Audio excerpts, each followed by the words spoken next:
Jawapan bagi persoalan menelusuri dengan lebih mendalam berkaitan dengan video kumpulan kami pada hari ini, eloklah jika kita menganalisis terlebih dahulu soalan yang diberikan dalam pentaksian 5 keistimewaan bahan bantu belajar. Soalan yang di sini, anda diminta memilih satu bahan pengajaran literasi bahan bantu belajar ini secara anda dikehendaki menilai bahan pengajaran literasi elektronik serta memberikan justifikasi keistimewaan bahan tersebut. Tugasnya ini dimulai dari aspek kandungan dan juga kelebihan maupun keistimewaan bahan tersebut berdasarkan kesesuaiannya kepada Ia dapat murid memodalkan yang pendekatan masalah guru-guru dalam aspek pengajaran dan dan juga kelas dengan pembelajaran yang berdasarkan soalan yang kami mendapat kumpulan kami membuat 6 persoalan penggunaan kecil teknologi dapat dalam bilik darjah 20 persoalan tahun pertama, lepas dan apakah yang kini dimaksudkan dengan semestinya bahan terdapat pengajaran? jumlah perbezaan di antara penggunaan pengajaran teknologi dalam sesi misalnya pengajaran dan pembelajaran atau komputer dan sebagainya. PMP semasa dalam bilik Keistimewaan darjah kedua yang saya tambahkan, bahan bantu mengajar ini dapat membantu pelajar dalam meningkatkan daya rangsangan dalam belajar dengan menarik minat pelajar serta menjadi instrumen dalam jenis belajar. aktiviti atau bahan bantu belajar yang Bahan bantu belajar ini dapat membantu dalam pemahaman belajar atau sebenarnya. Terdapatnya bahan mawjud misalnya bagaimanakah cara pelaksanaannya guru dan itu mengajar berkaitan dengan buah-buahan. Hal ini secara langsung dapat meningkatkan pemahaman murid berkaitan saiz, warna dan kami pilih. Keistimewaan ketiga sebelum kita dapat menelusuri dengan lebih mendalam berkaitan dengan video kumpulan kami pada hari ini, eloklah jika kita menganalisis terlebih dahulu soalan yang menyediakan pengalaman baru pentaksiran yang tidak dan diperolehi dengan mudah. soalan yang akhir sekali, anda diminta akan memilih menjadi satu bahan pengajaran belajar literasi beraktif dalam bilik darjah. seterusnya Proses anda pembelajaran dibagi bukan menilai sahaja bahan berpusatkan pengajaran kepada literasi itu malah serta ia juga memberikan berpusatkan justifikasi kepada keistimewaan bahan kerana tersebut. Tugasnya ini dimulai dari aspek kandungan konsep dan juga pembelajaran aspek berpusatkan komunikasi guru bahan literasi semata-mata tersebut merupakan berdasarkan pembelajaran yang kesesuaiannya kepada murid yang masalah pembelajaran dan yang aspek berpusatkan pelajar maupun guru dan pelajar secara total berdasarkan soalan menjadikan kumpulan sesuatu kami proses kumpulan kami membuat 6 persoalan kecil yang dapat misalnya dalam persoalan konteks pertama, apakah yang dimaksudkan bahan dengan bantu bahan belajar pengajaran? secara tidak langsung Fungsi bahan pengajaran dalam sesi pengajaran dan pembelajaran atau lebih sinonim jika menggunakan bahan bantu sementara di dalam bilik darjah aktiviti yang telah dirancang oleh guru itu apakah kelebihan maupun keistimewaan dalam menggunakan bahan pengajaran ini? Persoalan. Baiklah, apa itu bahan bantu mengajar?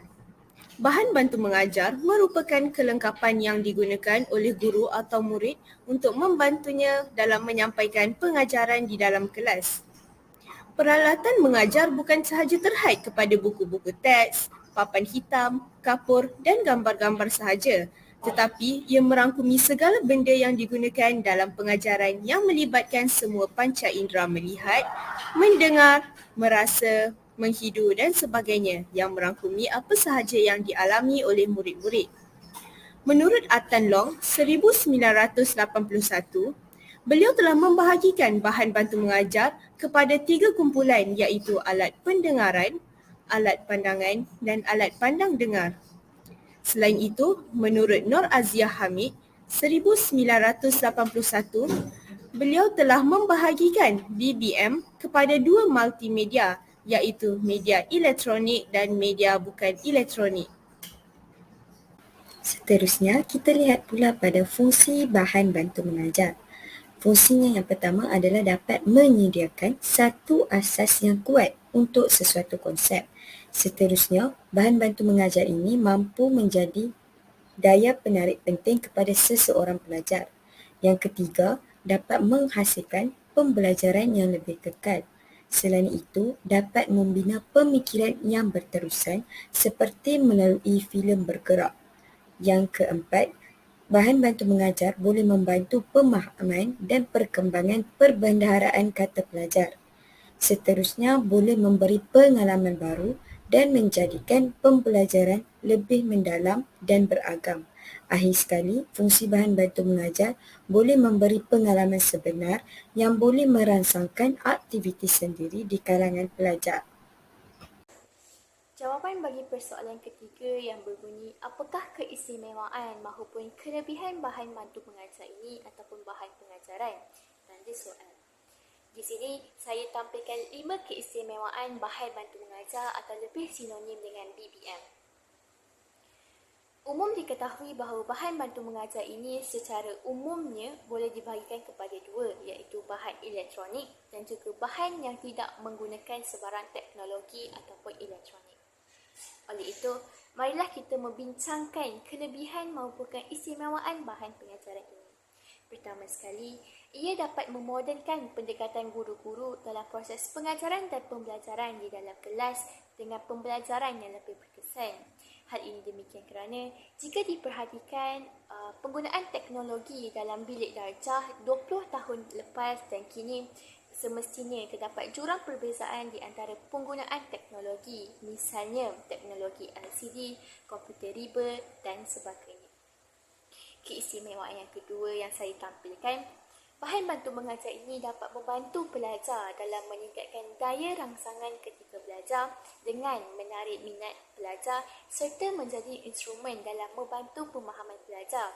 Seperti yang dikatakan seperti tadi, bahan bantu mengajar ini dapat membantu dalam pemahaman pelajar. Hal ini demikian kerana terdapatnya bahan maujud, misalnya pisang jika seseorang guru itu mengajar berkaitan dengan buah-buahan. Hal ini secara tidak langsung dapat meningkatkan pemahaman murid-murid berkaitan saiz, warna dan juga rasa. Keistimewaan ketiga iaitu dapat membantu guru dalam menyampaikan pengajaran dengan mudah, cepat dan juga berkesan. Keistimewaan yang keempat, menyediakan pengalaman baru yang tidak diperolehi dengan mudah. Dan yang akhir sekali, bilik darjah akan menjadi lebih hidup. Pelajar bergiat aktif dalam bilik darjah dan proses pembelajaran bukan sahaja berpusatkan kepada guru, malah ia juga berpusatkan kepada pelajar. Hal ini demikian kerana umum diketahui bahawa konsep pembelajaran berpusatkan guru semata-mata merupakan pembelajaran yang kurang efektif, manakala konsep pembelajaran yang berpusatkan pelajar maupun guru dan pelajar secara total mampu menjadikan sesuatu proses pengajaran dan pembelajaran itu menjadi lebih berkesan dan juga efektif. Misalnya dalam konteks alat bantu mengajar ataupun bahan bantu mengajar, secara tidak langsung dapat melibatkan diri murid secara aktif. Hal ini demikian kerana jika menggunakan bahan bantu mengajar, automatik terdapatnya aktiviti-aktiviti yang telah dirancang oleh guru itu bagi meningkatkan pemahaman murid.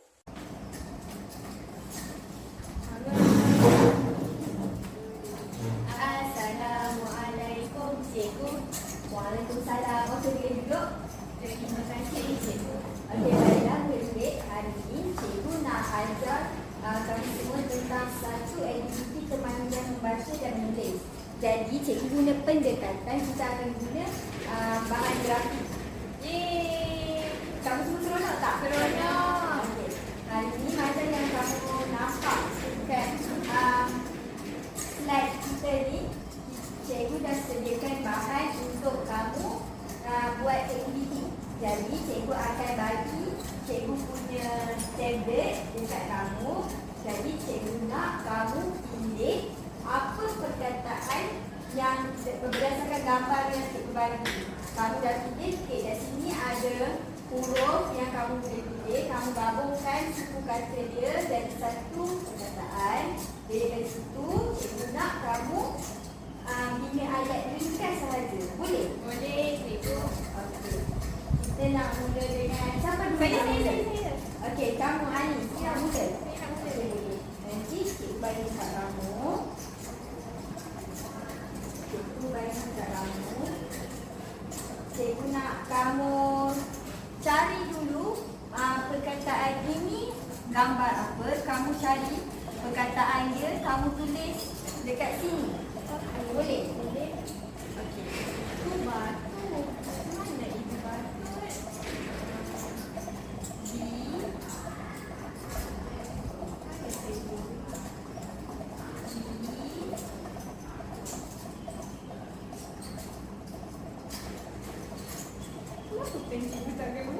Tapi cikgu harus pergi.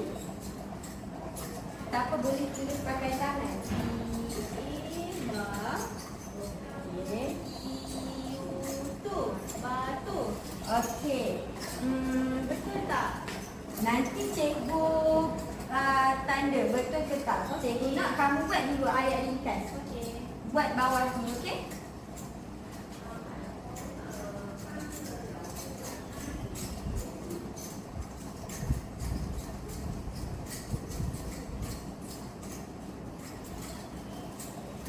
Siap cikgu. Baik, okey. Terima kasih. Sekarang giliran kamu pula, Amira.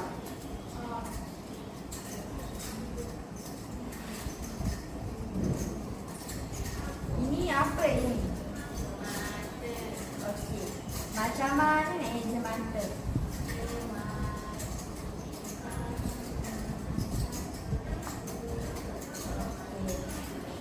Cikgu nak kamu buat ayat ringkas tentang kamu kata ni mata.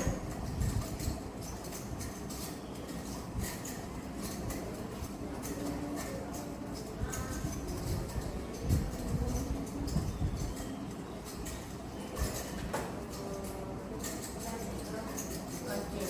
Jadi cikgu nak tengok betul ke tak apa yang kamu buat ni. Jadi cikgu akan tanda dekat sini, okey?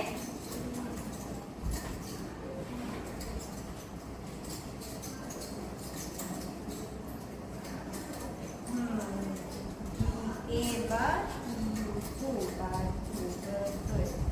Ini batu, betul.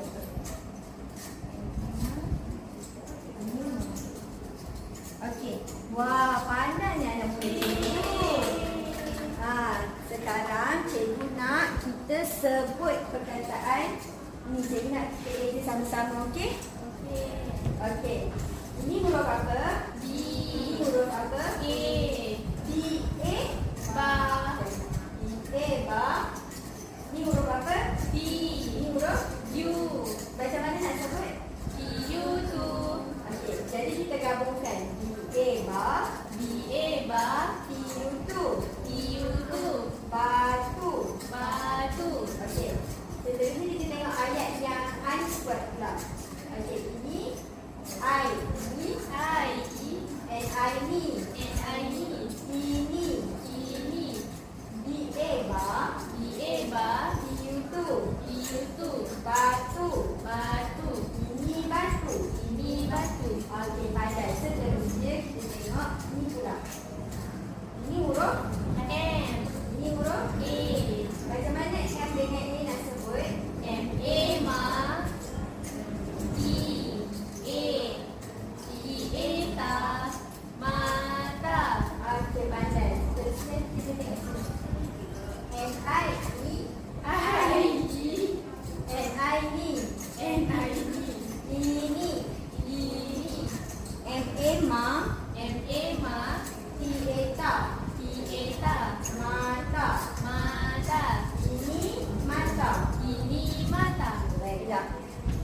Jadi cikgu ada seterusnya punya latihan. Sebentar tak keluar ini pula.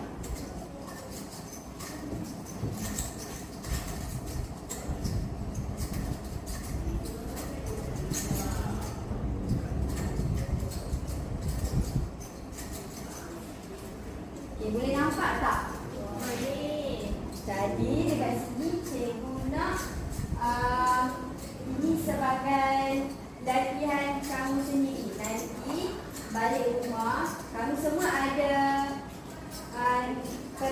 telefon mak ayah ke ada tak? Ada. Okey, nanti cikgu bagi pautan ni dekat dalam grup yang ibu bapa kami semua. Jadi ini sebagai latihan. Boleh? Boleh, cikgu. Okey, jadi itu saja untuk hari ini. Bangun. Terima kasih, cikgu. Terima kasih, cikgu. Okey, sama-sama.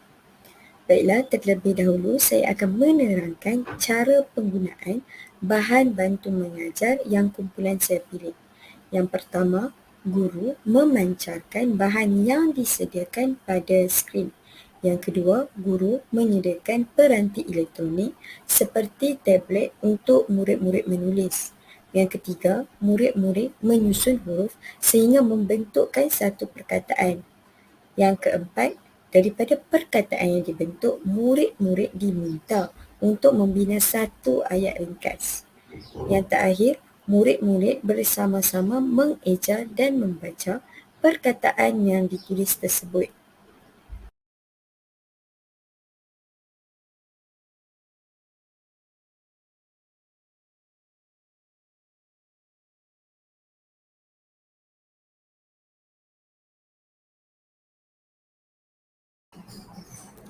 Baiklah, sekarang saya akan menerangkan fungsi bahan bantu mengajar yang telah kami pilih, iaitu aplikasi Canva.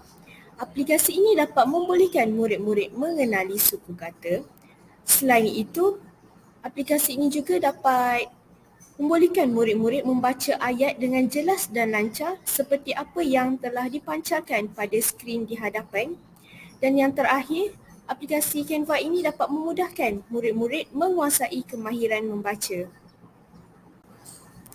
Baiklah, bahan bantu mengajar yang kedua ialah papan putih. Antara fungsi papan putih ini adalah untuk menarik minat murid-murid menulis menggunakan alat digital kerana murid-murid kebiasaannya menulis di atas kertas. Jadi di sini kita dapat membuat kelainan. Seterusnya, murid-murid dapat menulis menggunakan ayat yang tepat. Dan yang terakhir, murid-murid dapat menulis huruf dengan cara yang betul. Sebelum saya menjawab persoalan yang keenam, iaitu apakah justifikasi keistimewaan bahan-bahan bantu mengajar yang kumpulan kami pilih, eloklah jika saya memberikan penerangan sedikit berkaitan dengan bahan bantu mengajar kumpulan saya pilih. Kumpulan kami memilih bahan bantu mengajar berasaskan elektronik di mana penggunaan teknologi digunakan, misalnya projektor, LCD dan juga komputer riba. Kumpulan kami memilih dua aplikasi bagi membantu murid-murid yang mengalami masalah dalam aspek kemahiran dalam aspek kemahiran membaca dan juga kemahiran menulis. Kami memilih aplikasi Canva dan juga aplikasi Whiteboard. Di sini saya tampilkan 5 justifikasi kelebihan maupun keistimewaan bahan bantu mengajar elektronik dengan menggunakan Canva. Justifikasi pertama, Canva dapat menggabungkan teks, suara, muzik, grafik dan animasi sebagai bahan pengajaran di mana ia akan memudahkan pemahaman seseorang murid dalam memahami suatu konsep dalam suatu subtopik maupun topik. Misalnya, di dalam Canva terdapat fungsi video di mana guru-guru boleh menggunakan video maupun animasi yang realistik untuk menerangkan sesuatu perkara berbanding dengan penerangan tanpa bahan maujud semata-mata. Justifikasi kedua, Canva boleh digunakan dalam pengajaran dalam bentuk persembahan, bahan kuliah, soal jawab, dialog, kuis dan bahkan ujian sejarah dalam talian. Yang ketiga, Canva juga memodenkan pendekatan guru-guru dalam proses pengajaran dan pembelajaran di dalam kelas untuk menghasilkan sesi PNP yang lebih efektif dan berkesan. Misalnya, kumpulan kami yakin bahawa pelajar-pelajar lebih tertarik dengan pendekatan yang menarik dan interaktif berbanding dengan pendekatan yang hanya berpusatkan kepada guru dan buku teks semata-mata sebagai bahan rujukan utama. Justifikasi keempat, Canva isi kandungan yang boleh dibuat di dalam Canva lebih kemas dan teratur. Bahkan ia dapat digunakan berulang kali, diubah dan juga ditambah. Justifikasi keistimewaan terakhir menggunakan Canva ialah ianya ringkas, menarik dan juga padat. Berbanding dengan buku teks yang menggunakan ayat yang panjang untuk menerangkan satu isi maupun satu fokus utama, guru-guru boleh menggunakan bahan bantu mengajar menggunakan aplikasi Canva untuk membuat ataupun untuk meng-highlightkan suatu fokus penting dalam suatu ayat. Hal ini secara tidak langsung dapat menambahkan pemahaman murid berkaitan dengan sesuatu konsep maupun sesuatu perkara yang ingin disampaikan oleh guru di dalam kelas semasa sesi pengajaran dan pembelajaran. Sebelum saya menjawab Aplikasi kedua yang kami pilih ialah aplikasi Whiteboard. Whiteboard bukanlah papan putih semata-mata, namun whiteboard ini bersifat dalam talian. Kumpulan kami memilih aplikasi Whiteboard kerana kami percaya bahawa Whiteboard ini membolehkan murid untuk menulis atas talian, khususnya dengan penggunaan peranti teknologi seperti tab. Hal ini demikian kerana murid didedahkan dengan latihan-latihan menulis mengikut tahap umur seseorang pelajar. Bahkan aktiviti ini boleh dibuat dari jarak yang jauh. Kedua, aplikasi ini sesuai bagi melatih murid membentuk huruf di kertas maupun paparan elektronik kosong yang tidak mempunyai sebarang garisan sebelum murid dilatih membentuk huruf pada halaman yang bergaris. Dan akhir sekali, kami yakin bahawa Whiteboard merupakan suatu platform yang membolehkan murid melibatkan diri secara aktif ketika sesi pengajaran dan pembelajaran, khususnya secara dalam talian. Hal ini sekaligus secara tidak langsung memberikan impak kepada mutu pengajaran dan pembelajaran. Kebiasaannya, aplikasi Whiteboard ini sering digunakan ketika sistem pendidikan berasaskan online learning di mana pembelajaran di rumah, di mana guru-guru menggunakan aplikasi Whiteboard ini sebagai salah satu bahan bantu mengajar murid bagi meneliti proses ataupun tahap penguasaan murid dalam sesuatu perkara. Dalam konteks ini, guru-guru boleh melihat tahap penguasaan murid dalam aspek kemahiran menulis.